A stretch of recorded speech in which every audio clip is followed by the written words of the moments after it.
राम राम दोस्तों, इसके पहले वाले भाग में आपने देखा था कि किस प्रकार से अंत में लॉरेंस सच्चा गुस्सा हो। डीओ साहब हमको तंग किया गया। फिर वो नहीं, हमको ये बताओ कि जो सरकार हमको बाबू सब लोग बाबू आकर के तंग मेरा किया गया। बाबू मेरा हो बच्चा गए थे। क्यों गुस्सा हो गए थे?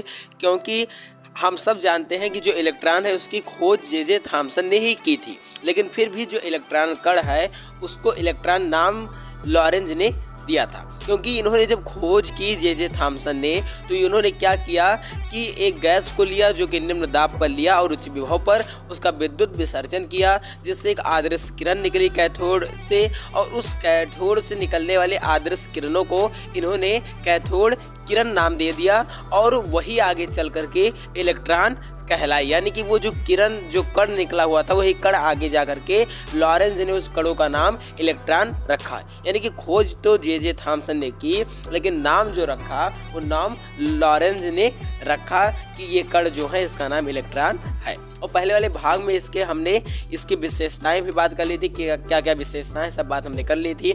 अब हम कैथोड के बाद एनोड पे आते हैं कि आखिर एनोड किरणों से किस प्रकार से प्रोटॉन की खोज हुई। तो जब बात आती है प्रोटॉन की, तो इसमें भी दो लोगों का नाम लिया जाता है। एक तो कहा जाता है कि रदरफोर्ड ने प्रोटॉन की खोज की थी, क्योंकि हम सब एक फार्मूला है जानते हैं कि ईटा पर नाचो, यानी कि इलेक्ट्रॉन थॉमसन पर यानी कि प्रोटॉन रदरफोर्ड, और ना यानी कि न्यूट्रॉन, और चा माने चैडविक। ये एक फार्मूला याद करने का, जिससे पता चल जाता है कि किसकी खोज किसने की। अगर हमको ना याद रहे तो भी इससे हम तुरंत याद आ जाता है।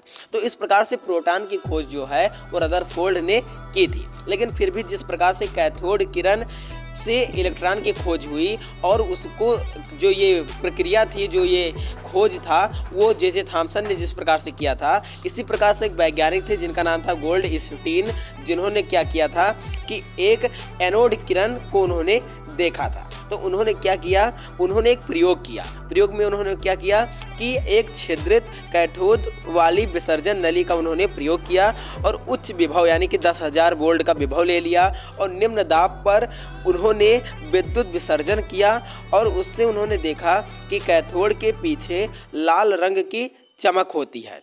इससे गोल्डस्टीन ने यह निष्कर्ष निकाला कि ये जो चमक है ये एनोड से निकली है, और इसीलिए इस चमक को यानी कि इस किरण को उन्होंने एनोड किरण नाम दिया, यानी कि एनोड रेज नाम इसको दिया। तो इन्होंने इस प्रयोग को किया, और इसी प्रयोग से आगे माना जाता है कि हाँ, ये जो किरण थे यह बाद में प्रोटॉन की खोज में भी बहुत महत्वपूर्ण भूमिका निभाते हैं। तो इस प्रकार से इन्होंने कुछ बातें भी बताई कि आखिर क्या क्या विशेषताएं हैं जो एनोड किरण निकलती है उसकी क्या क्या विशेषताएं हैं। तो ये विशेषताएं कैथोड किरण से मिलती जुलती हैं, कुछ केवल अंतर इस दोनों में है। इन दोनों में समानता तो ये है कि एनोड किरण सीधी रेखा में चलती है और अपने मार्ग में रखी वस्तु की छाया बनाती है, जैसे कि हमने कैथोड किरण में भी देखा था कि वो भी सीधी रेखा में चलती है, अपने आने वाले मार्ग में वस्तुओं की छाया को दर्शाती है। इसी प्रकार से एनोड किरण जो है ये क्या करती है, यांत्रिक प्रभाव भी उत्पन्न करती है। इसका मतलब क्या हुआ, यांत्रिक प्रभाव का मतलब हुआ कि अगर इसके मार्ग में हम किसी हल्के पेंडल चक्र को रख दें तो इसके प्रभाव से यानी कि जब ये किरणें जाएंगी तो उस हल्के पेंडल चक्र को घुमा देती हैं, जिससे पता चलता है कि इसमें कुछ कण हैं जिस कणों की वजह से ये घूम जा रहे हैं। तो ये यांत्रिक प्रभाव एनोड किरणें भी मतलब दर्शाती हैं। और आपने देखा होगा, अगर आपने पहला वाला जो भाग है उसे देखा होगा कि जो कैथोड किरण थी वो भी यांत्रिक प्रभाव को दिखाती थी। इसके अलावा एनोड किरणें जो होती हैं वो धनावेशित कणों से मिलकर बनी होती हैं, और वही जो धनावेशित कण होती हैं उन्हें ही प्रोटॉन कहा जाता है। इसके बाद जो एनोड किरण होती हैं वो चुंबकीय क्षेत्र में विचलित होते हैं, यानी कि चुंबकीय क्षेत्र में विचलित हो जाते हैं। इसके अलावा ये उसमें प्रभाव दर्शाते हैं, ये प्रतिदीप्ति उत्पन्न करते हैं, और ये विसर्जन नली में ली गई गैस की प्रकृति पर निर्भर करती हैं। अब यहाँ पर आप देखेंगे जो कैथोड किरण थी वो गैस की प्रकृति पर निर्भर नहीं करती थी, क्योंकि वो एक नियतांक होता था, लेकिन जो एनोड किरण है वो गैस की प्रकृति पर निर्भर करता है और वह एक नियतांक नहीं है। ये सब बातें इसके आपने जान ली। अब प्रोटॉन की कुछ विशेषताएं जान ले, फिर उसके बाद हम अभी रदरफोर्ड ने जो प्रयोग किया था, अल्फा कणों का जो प्रयोग किया था उसको भी जानेंगे, और किस प्रकार से उन्होंने प्रोटॉन के बारे में, नाभिक के बारे में बताया, ये भी हम जानेंगे।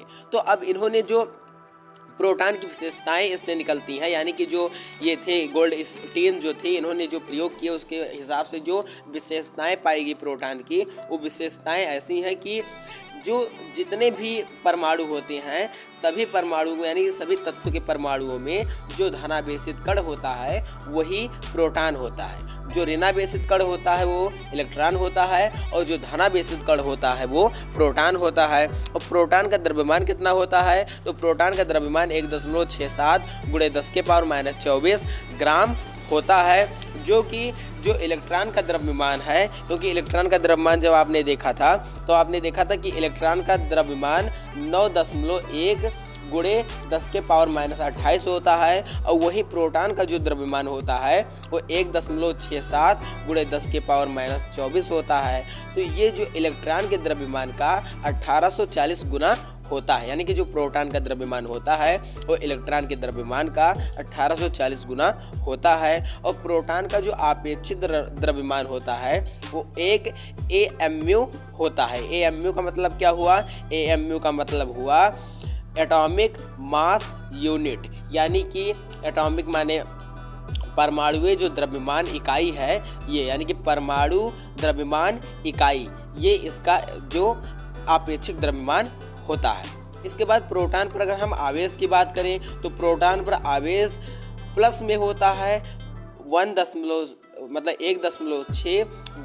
10⁻19। आपने देखा था कि जो इलेक्ट्रॉन पर आवेश होता है वो माइनस में 1.6 × 10⁻19 होता है, और जो प्रोटॉन पर द्रव्यमान होता है प्रोटॉन पर आवेश होता है वो 1.6 प्लस में होता है, यानी कि प्लस में 1.6 × 10⁻19 कूलम होता है। और हम कह सकते हैं कि प्रोटॉन पर इकाई जो होती है वो धनात्मक आवेश +1 होता है, और इलेक्ट्रॉन पे आपने देखा था कि -1 होता है, यानी कि वो ऋणात्मक इकाई है, ये धनात्मक इकाई होता है। इसके बाद अगर हम बात करें कि प्रोटॉन क्या है, तो ये एक उप परमाणुक कण है, और इसका जो द्रव्यमान है जैसा कि मैंने पहले भी बताया कि 1.67 × 10⁻24, और आवेश प्लस में होगा 1.6 × 10⁻19। अब इसके बाद न्यूट्रॉन की बात कर लें, फिर हम इसके बाद परमाणु के विभिन्न प्रतिरूपों को देखेंगे कि किस प्रकार से परमाणु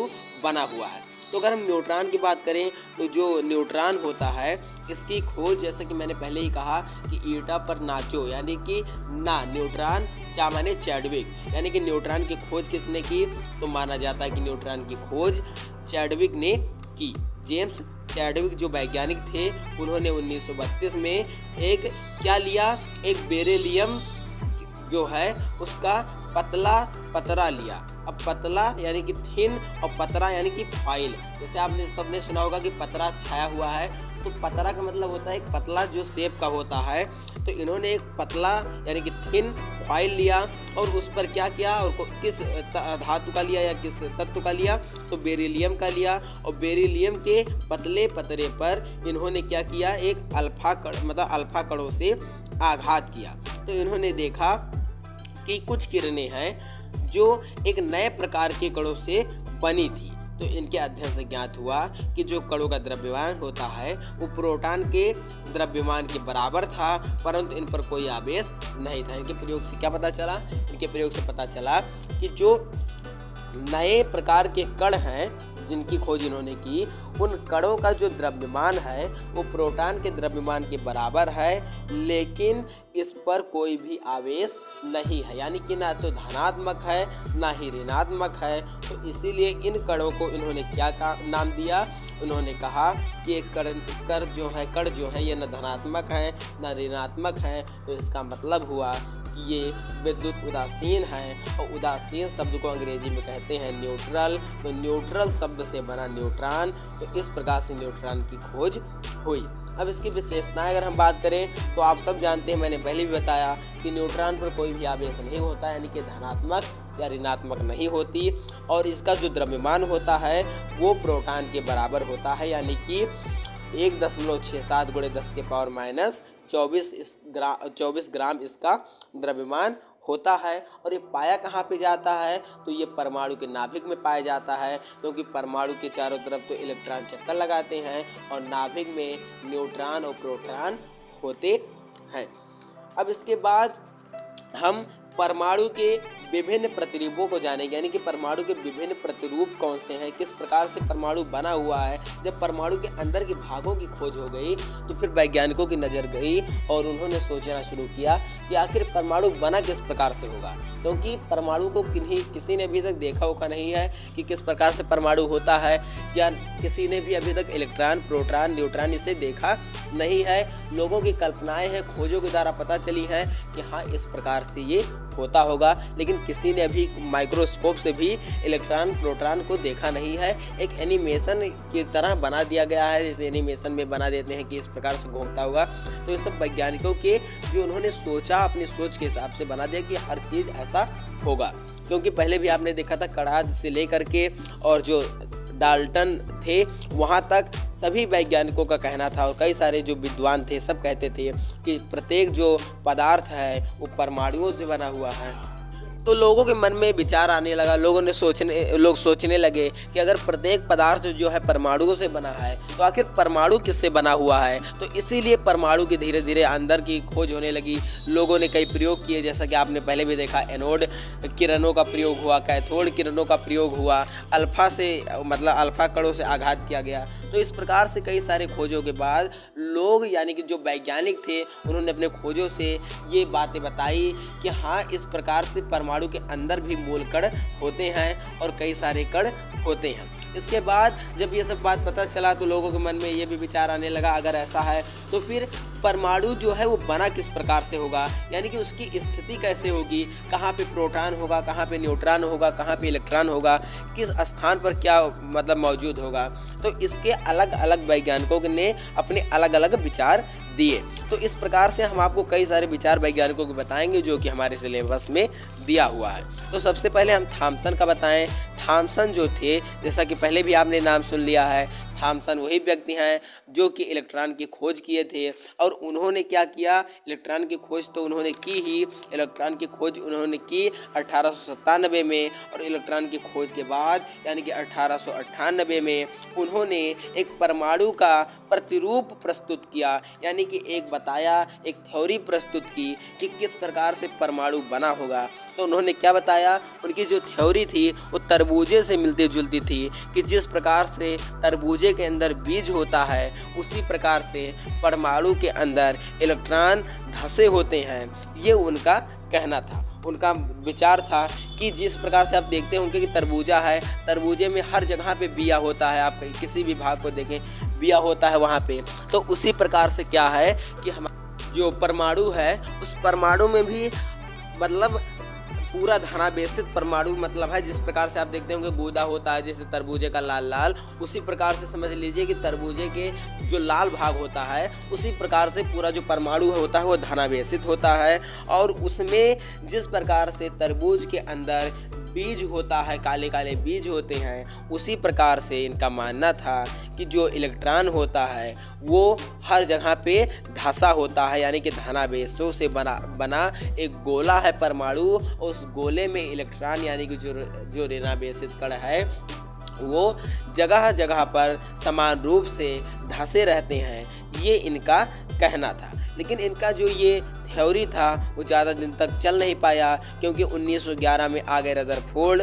उन्होंने क्या किया, अल्फा कणों से प्रयोग किया, तो उसकी व्याख्या इनका जो परमाणु मॉडल था वो नहीं कर पाया। अब इसके बाद हम रदरफोर्ड को ही देखते हैं कि आखिर रदरफोर्ड ने ऐसा क्या किया कि उन्होंने थॉमसन के जो विचार थे, यानी कि उनका जो परमाणु का थ्योरी था उसको गलत साबित कर दिया। तो रदरफोर्ड भी न्यूट्रॉन की खोज जिस प्रकार से इन्होंने चैडविक ने की थी, अल्फा कणों से आघात किया था, इसी प्रकार से रदरफोर्ड ने भी अल्फा कण लेकर के 1911 में अल्फा किरणों के एक रेडियोधर्मी स्रोत को लेकर के एक शीशे के बक्से में रख दिया और उसमें एक छेद कर दिया, और उस छेद से उसके अंदर से अल्फा किरणें निकल रही थी, और अल्फा किरणें निकल करके सामने इन्होंने क्या किया कि एक सोने के पतले पतरे पर आघात किया। यहाँ पर भी आपको बता दें कि पतले पतरे का मतलब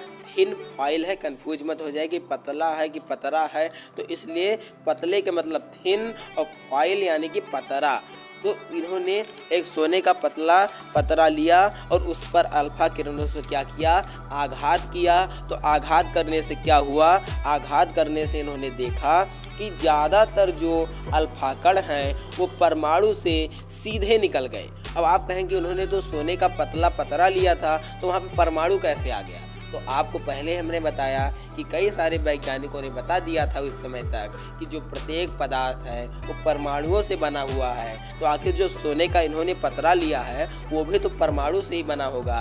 तो इस रूप से इन्होंने मानते हुए कि ये भी परमाणु ही है और वहाँ पर रखा, जो इन्होंने छेद किया था जहाँ से अल्फा किरणें निकलने वाली थी उसके सामने एकदम रखा, और वहाँ पर जब अल्फा किरणें गई तो बहुत ज़्यादा यानी कि अधिकांश जो अल्फा कण थे वो परमाणु से सीधे निकल गए। तो इससे इनको पता चला, इन्होंने इस बात को सिद्ध किया कि परमाणु का जो अधिकांश भाग है वो खाली है। अगर खाली ना होता तो सीधा कैसे चला जाता। अगर कोई रास्ते में आ जाएगा तो व्यक्ति अपना रास्ता मोड़ लेगा या उसको तोड़ के जाएगा, लेकिन वो सीधे जा रही हैं, इसका मतलब है कि रास्ता खाली है और अधिकांश भाग जो परमाणु का है वो क्या है, खाली है। फिर दूसरा क्या इन्होंने बताया, इन्होंने कहा, देखा इन्होंने कि कुछ जो अल्फा कण हैं वो अपने मार्ग से कोण बना लेते हैं, बहुत अल्प कोण बनाते हुए विचलित हुए हैं, और उस कण जो है वो बड़े कोण बनाते हुए विचलित हुए। यानी कि कुछ जो कण हैं वो अल्प कोण बनाए हैं और कुछ जो कण हैं वो बड़े कोण बनाए हैं और वो विचलित हो गए हैं अपने मार्ग से, अपने मार्ग को भूल करके दूसरे मार्ग से जाने का प्रयास कर रहे हैं। तो इस प्रकार से इन्होंने कहा कि अगर ये रास्ता बदल रहे हैं तो इसका मतलब है कि कुछ धनावेश इसके केंद्र में है, इसी वजह से ये जो अल्फा कण हैं ये अपना रास्ता मोड़ ले रही हैं, ये प्रतिकर्षित हो जा रही हैं। इसके बाद इन्होंने देखा कि बहुत कम, यानी कि बहुत ही कम कह सकते हैं कि अल्प से अल्प जो अल्फा कण थे, यानी कि बहुत कम जो अल्फा कण थे वो 90 डिग्री से अधिक का कोण बनाते हुए विचलित हो रहे थे। इनके प्रयोग में इन्होंने देखा कि बहुत कम अल्फा कण हैं जो 90 डिग्री से अधिक का कोण बना रहे हैं। तो इससे सिद्ध हुआ कि जो परमाणु का केंद्र है वो धनावेशित भाग है, जैसा कि मैंने पहले भी कहा कि धनावेश है और वो सघन है और दृढ़ है, यानी कि उसको जब उस पर मतलब पड़ रहा है अल्फा किरण तो उसका रिफ्लेक्शन हो जा रहा है, यानी कि वो परावर्तित हो जा रहा है, अपने मार्ग को भूल करके दूसरे मार्ग पर डिग्री यानी कि 90 डिग्री से अधिक का कोण बना के चला जा रहा है। तो इस प्रकार से इन्होंने सिद्ध किया कि जो धनावेशित केंद्र का नाभिक है, जो उसका परमाणु का नाभिक है वो धनावेशित केंद्र है, यानी कि वो धनावेशित है। और इसके पहले जैसे हमने कहा था कि थॉमसन ने भी परमाणु प्रतिरूप प्रस्तुत किया था, तो उन्होंने क्या कहा था कि जगह जगह पे तरबूजे के बीज की तरह इलेक्ट्रॉन है और हर जगह मतलब धनावेश फैला हुआ है। और यहाँ पर जब इन्होंने प्रयोग किया तो इन्होंने साफ साफ पाया कि ऐसा कुछ नहीं है, बल्कि इसके केंद्र में, परमाणु के केंद्र में धनावेश है और चारों तरफ रिक्त स्थान है जहाँ पर इलेक्ट्रॉन है। तो इस प्रकार से रदरफोर्ड का ये जो था खोज था कि अल्फा कणों के मतलब बिखरने का प्रयोग था कि किस प्रकार से अल्फा कण बिखर रहे हैं, किस प्रकार से बने हुए हैं। अब रदरफोर्ड का जो परमाणु प्रतिरूप है, इन्होंने जैसा कि प्रयोग से ही पूरा पता चल गया कि इन्होंने अल्फा किरणों को जब भेजा तो क्या क्या हुआ, लेकिन फिर भी इन्होंने बताया। तो इन्होंने क्या कहा, इन्होंने कहा कि जो परमाणु है उसके मुख्यतः दो भाग हैं, एक है नाभिक और एक है नाभिक के बाहर का क्षेत्र। नाभिक जो होता है वो धनावेशित होता है और ये सघन और दृढ़ भी होता है, यानी कि मजबूत बहुत होता है अंदर। और परमाणु में जो समस्त प्रोटॉन और न्यूट्रॉन जो होते हैं वो नाभिक में ही होते हैं, यानी कि जितना भी धनावेशित कण होते हैं वो नाभिक में होते हैं। और इसके अलावा जो परमाणु का आयतन होता है, यानी कि नाभिक का जो आयतन होता है वो परमाणु की तुलना में बहुत कम होता है, यानी कि परमाणु बहुत बड़ा है तो उसमें जो नाभिक है उसका आयतन परमाणु की तुलना में बहुत कम है। और इसके अलावा इन्होंने क्या बताया कि जो इलेक्ट्रॉन है वो नाभिक के बाहर के क्षेत्र में होते हैं और नाभिक के चारों ओर वृत्ताकार पथों में चक्कर लगाते हैं और चूँकि परमाणु जो होता है वो विद्युत उदासीन होता है, इसीलिए इलेक्ट्रॉन की संख्या और प्रोटॉन की संख्या जो होती है वो बराबर होती है, क्योंकि अगर कम ज़्यादा हो जाएगा तो ये धनावेश है और ऋणावेश है, तो जो ज़्यादा होगा उसका प्रभाव होने लगेगा। तो इसलिए इन दोनों की मात्राएँ जो संख्याएँ हैं वो इक्वल होती हैं। अब इनमें भी कुछ कमियां रह गई थी। वो कमी क्या थी? आइए हम रदरफोर्ड के जो परमाणु प्रतिरूप में जो कमी है, इस कमियों को जानते हैं। जो विद्युत गतिकी का सिद्धांत है उसके अनुसार कहा जाता है कि जब कोई कण आवेशित होता है और आवेशित कण जो मतलब त्वरित गति में होता है, तो उसका जो विकिरण यानी कि रेडिएशन होता है, उसके ऊर्जा का ह्रास यानी कि लॉस होता है। यानी कि जब कोई आवेशित कण त्वरित गति में होता है तो उसमें विकिरण के रूप में ऊर्जा का ह्रास होता है। यानी कि जो रदरफोर्ड के अनुसार इन्होंने कहा था कि इलेक्ट्रॉन नाभिक के चारों ओर चक्कर लगाते हैं, अतः उनकी जो गति है वो त्वरित गति होती है। यानी कि चक्कर लगा रहे हैं तो गति त्वरित गति हो गई, और इस प्रकार से इलेक्ट्रॉन अपनी ऊर्जा का उत्सर्जन विकिरण के रूप में करते हैं। अतः इलेक्ट्रॉन की जो ऊर्जा है वो धीरे धीरे कम होनी चाहिए और नाभिक से दूरी कम होती जाएगी, और एक समय ऐसा आएगा कि इलेक्ट्रॉन जो चारों तरफ चक्कर लगा रहे हैं तो नाभिक में गिर जाएंगे। अतः अगर वो गिर जाएंगे तो क्या होगा? परमाणु जो है वो खत्म हो जाएगा। रदरफोर्ड ने जो बताया था, यानी कि इनकी जो प्रतिरूप था, इनका जो थ्योरी था, परमाणु के अस्थायित्व की व्याख्या नहीं कर पाया और ये भी फेल हो गया। अब इसके बाद आए नील बोर यानी कि नील्स बोर 1913 में। इन्होंने भी एक अपना मतलब प्रतिरूप बताया कि परमाणु कैसे बना होगा। यानी कि कई वैज्ञानिक थे, अपने अपने विचार देते चले गए, किसी ने कुछ कहा, किसी ने कुछ कहा। तो ये भी आए 1913 में, इन्होंने भी अपना एक प्रतिरूप प्रस्तुत किया, इन्होंने भी अपनी एक थ्योरी प्रस्तुत की और इन्होंने कहा कि जो इलेक्ट्रॉन नाभिक के चारों ओर निश्चित ऊर्जा वाली कक्षाओं में घूमते हैं। यानी कि इनका कहना क्या था कि घूमते तो हैं, चक्कर तो लगाते हैं नाभिक के चारों तरफ इलेक्ट्रॉन, लेकिन उनकी एक निश्चित ऊर्जा वाली कक्षा होती है, उसी कक्षाओं में वो घूमते हैं। और इसीलिए यानी कि अगर वो निश्चित कक्षाओं में घूमते हैं तो विकिरण के रूप में ऊर्जा का उत्सर्जन नहीं करते हैं, और इसीलिए वो कभी नाभिक में नहीं गिरते हैं। इन्होंने इस बात को बताया, और परमाणु जो होता है इसलिए अस्थायी होता है। अब बोर ने जो प्रमुख बिंदु बताए उसके बारे में हम बताते हैं। तो परमाणु में 3 प्रकार के कण होते हैं, तो हम शुरू से ही जानते हैं, सब कहते चले आए कि इलेक्ट्रॉन, प्रोटॉन, न्यूट्रॉन, ये 3 मूल कण होते हैं। इलेक्ट्रॉन जो होता है वो माइनस चार्ज यानी कि निगेटिव होता है, ऋणावेशित होता है, और प्रोटॉन धनावेशित होता है। और न्यूट्रॉन का नाम ही न्यूट्रल से बना हुआ है, तो ये कुछ नहीं, ना धनावेशित ना ऋणावेशित, इसके पास कोई आवेश नहीं होता है। और प्रोटॉन की संख्या इलेक्ट्रॉन की संख्या के बराबर होती है, इसीलिए जो परमाणु होता है वो विद्युत उदासीन होता है। और परमाणु के 2 भाग होते हैं, एक होता है नाभिक, एक होता है नाभिक के बाहर का भाग। नाभिक परमाणु का केंद्रीय भाग होता है, मध्य भाग होता है, इसमें प्रोटॉन न्यूट्रॉन होते हैं, और ये आकार में बहुत मतलब सूक्ष्म होता है। यानी कि परमाणु के आकार को अगर हम देखें तो उससे भी आकार में बहुत कम होता है और सघन होता है और धनावेशित होता है। और नाभिक के बाहर का जो क्षेत्र होता है वो क्या होता है, उसमें इलेक्ट्रॉन जो हैं वो चक्कर लगाते रहते हैं और इलेक्ट्रॉन ऋणावेशित होते हैं। इन बातों को आपने समझा। अब इसके बाद इन्होंने क्या बताया, इनका जो परमाणु मतलब प्रतिरूप था, इनके अनुसार क्या इन्होंने बताया? इन्होंने बताया कि इलेक्ट्रॉन लगातार नाभिक के चारों ओर एक निश्चित वृत्ताकार पथों में तेजी से घूमते हैं, और इन्हीं जो घूमते पथ हैं यानी कि जो रास्ते हैं, इन्हें ही कक्षा या ऊर्जा स्तर या ऊर्जा कोष कहा जाता है। यानी कि अंग्रेजी में बोलें तो एनर्जी लेवल और सेल, यानी कि कोष को अंग्रेजी में सेल कहते हैं, ऊर्जा स्तर को अंग्रेजी में एनर्जी लेवल कहते हैं। तो आपने पढ़ा होगा कि एनर्जी लेवल या सेल, एनर्जी सेल क्या है, या फिर ऊर्जा स्तर या कक्षा क्या है। तो वही कक्षा का मतलब क्या होता है, तो कक्षा वो मार्ग है जिसमें इलेक्ट्रॉन नाभिक के चारों ओर घूमते रहते हैं, यानी कि वो वृत्ताकार मार्ग जिसमें इलेक्ट्रॉन नाभिक के चारों ओर चक्कर लगाते हैं, उसे ही कक्षा या ऊर्जा स्तर कहा जाता है।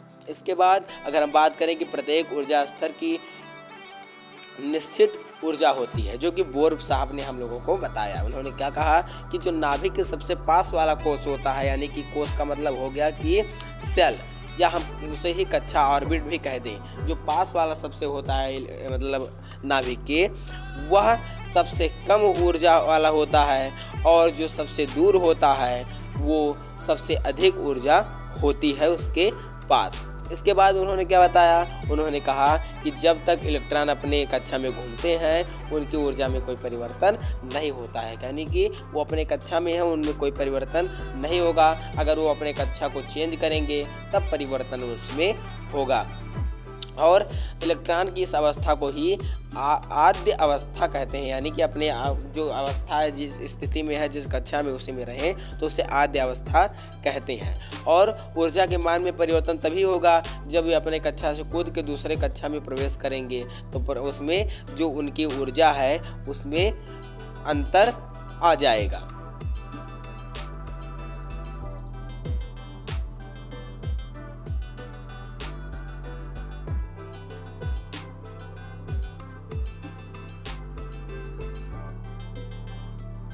अब हम इनकी भी कमियों की बात कर लेते हैं, क्योंकि चाहे जो हो, अगर बताएगा तो विज्ञान में यही होता है कि आप कितना भी अच्छा बताएंगे, अगर उससे अच्छा मिल जाएगा तो आपकी जो सिद्धांत है उसको गलत मान लिया जाएगा। यानी कि इसमें कोई ऐसा नहीं है कि जिद है कि हमने कहा है तो बात सही है, बल्कि विज्ञान में हमेशा अपनाया जाता है, जो सही बात है उसे अपना लिया जाता है और जो गलत है उसे निकाल दिया जाता है। तो इसी प्रकार से बोर ने इतना सब बताया, लेकिन उनके भी जो थ्योरी थी उसमें भी कुछ कमियां आ गई। वो कमियां क्या थी? उनमें कमियां ये थी कि परमाणु प्रतिरूप एक से अधिक इलेक्ट्रॉन वाले परमाणु के स्पेक्ट्रम की व्याख्या नहीं कर सका, यानी कि जो बोर का परमाणु प्रतिरूप था वो एक से अधिक इलेक्ट्रॉन वाले परमाणु के स्पेक्ट्रम की व्याख्या नहीं कर पाया। इसके अलावा और क्या कमियां थी? और कमियां ये थी कि यह जीमान प्रभाव जो होता है उसकी व्याख्या भी नहीं कर पाया। आखिर जीमान प्रभाव क्या होता है? तो जीमान प्रभाव होता है चुंबकीय क्षेत्र के प्रभाव में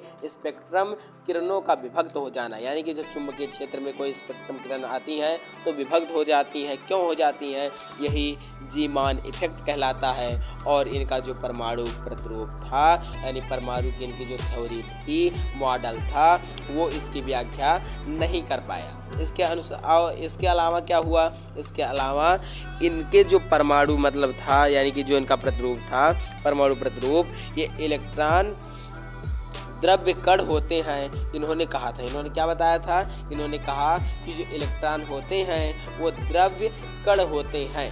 कण द्रव्य माने क्या हो? मैटर, और कण माने हो पार्टिकल, यानी कि मैटेरियल पार्टिकल होते हैं। लेकिन डी ब्रोगली ने कहा और सिद्ध किया कि जो इलेक्ट्रॉन होते हैं वो द्वैती प्रकृति के होते हैं, यानी कि इनकी प्रकृति द्वैती होती है, डबल होती है। कभी कुछ मतलब कण हो जाते हैं, कभी तरंग हो जाते हैं। और इन्होंने कहा, जो डी ब्रोगली थे, कि ये कण तथा तरंग दोनों की भांति व्यवहार करते हैं इलेक्ट्रॉन जो होते हैं। लेकिन बोर ने क्या कहा था? उन्होंने कहा था कि इलेक्ट्रॉन द्रव्य यानी कि कण होते हैं, ना कि तरंग होते हैं।